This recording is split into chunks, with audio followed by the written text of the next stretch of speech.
Welcome to the fifth installment of Waterdeep Dragon Heist Campaign Diary. My name is Ray, and the channel is called Ray Tales. The session begins with day 3 of Marpenoth. It is a cold, windy day as the sea winds remind everyone that winter is near. There was an official retcon to allow Karn to become a member of the Watchful Order of Mages and Protectors before the campaign actually started.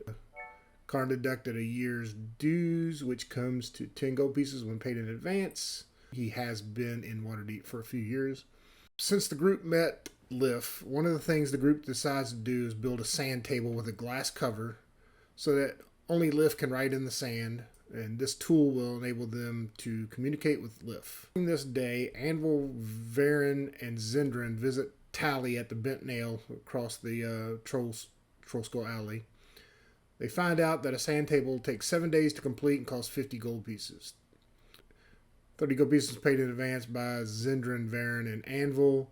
Then the remaining two members, Sadek and Karn, ends up paying their 10 gold pieces also. So the group doesn't really owe anything. They just got to wait for the table finished and picked up. So during the group's discussion, they decided to call their tavern Meat and Magic. And the group will be called Shenanigans Inc. for any future purposes for venturing company paperwork. During this day, or at least the morning, Karn scribes 4 spells into a spell book, and then they start to ask Lif some questions. Zendrin asked Lif if he played cards, and then Lif responded with, "Do humans destroy everything they touch?" Meaning, yeah, he knows how to play cards. Anvil asked what secrets are in the basement, and Lif's response was only the hidden cellar door.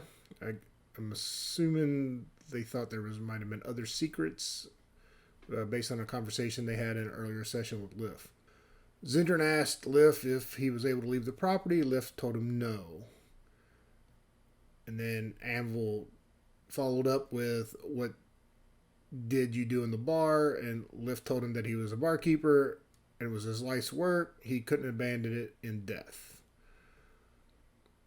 Varen asked what languages does he speak, and Lif's response was Common and Elf. And then Zendrin asked, "Can you see a light?" And then Lif responded, "Yes, I can see light outside." Varen had followed up with a couple of questions, actually 3 questions and one of them was, she asked if the room behind the bar was a kitchen, and Lif answered yes. And Varen had also asked if Lif could go outside at night. Lif said yes. And one of her last questions was, is he the only undead in the building? And that answer was yes. And then Anvil finished up, I believe, with, "Are you willing to watch over the place?" And Lif said yes. The group meets Volo at high sun at the Yawning Portal. They travel together to the courthouse and the castle ward. Anvil tells Volo about Lif being in the tavern, and Volo's quite surprised by this bit of news. He didn't realize the tavern was haunted when he bought it. So the group met up with a magistrate named Kylin Sommerhelv. And then once the magistrate witnessed the transfer of the deed, she stamps the deed and collects the estate transfer tax of 25 gold pieces. It's during this time that Anvil pulls aside Karn to tell him that he had found a file that had some sheets of paper that was marked message papers. So Karn detects magic on the paper birds, and they figure out that, hey, it is magic, and the type of magic, which I believe was evocation. And then later on, when they get back to their tavern, Zendrin identified the paper birds as exactly what they were. And then Anvil ends up giving each PC a paper bird and proceeds to teach Lif how to play cards.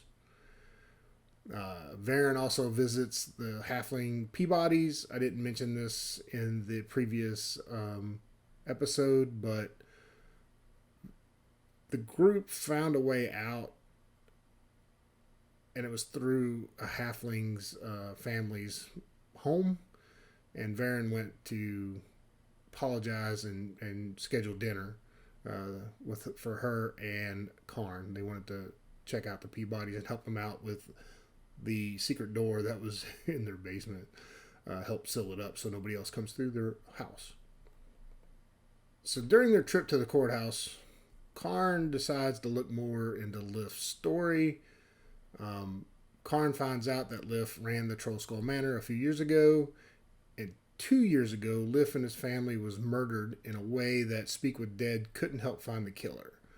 So there's a mystery about Lif's and his family's death that I think at some point we will come back to, or at least run that storyline parallel with the Dragon Heist storyline.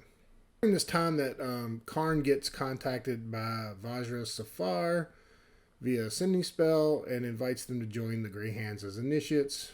The group ends up visiting Vajra Safar, and they accept membership in the Grey Hands, and Vajra tells them to visit Halam at the top on Mount Waterdeep, and ask him if he's heard anything about threats to the city.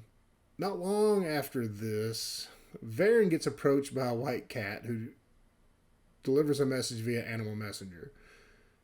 And the group ends up visiting Falconmere, and Varen accepts membership in the Emerald Enclave.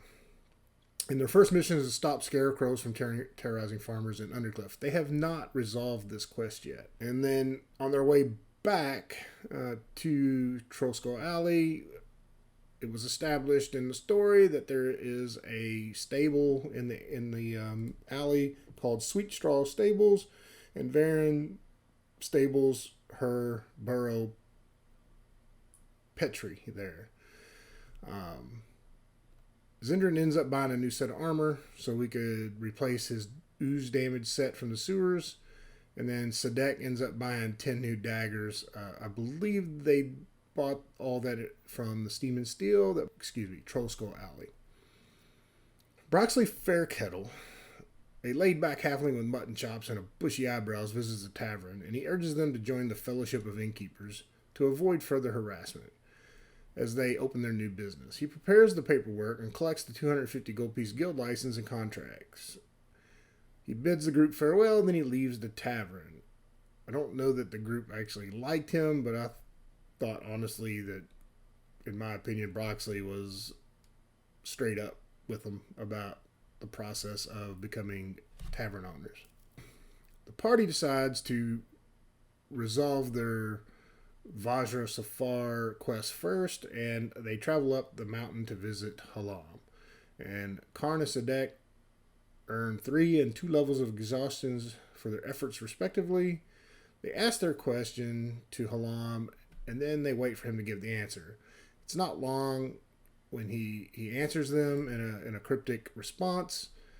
The group then bids their farewell, and on their way back home, they decide to pay a visit to the Blackstaff and deliver Halam's response.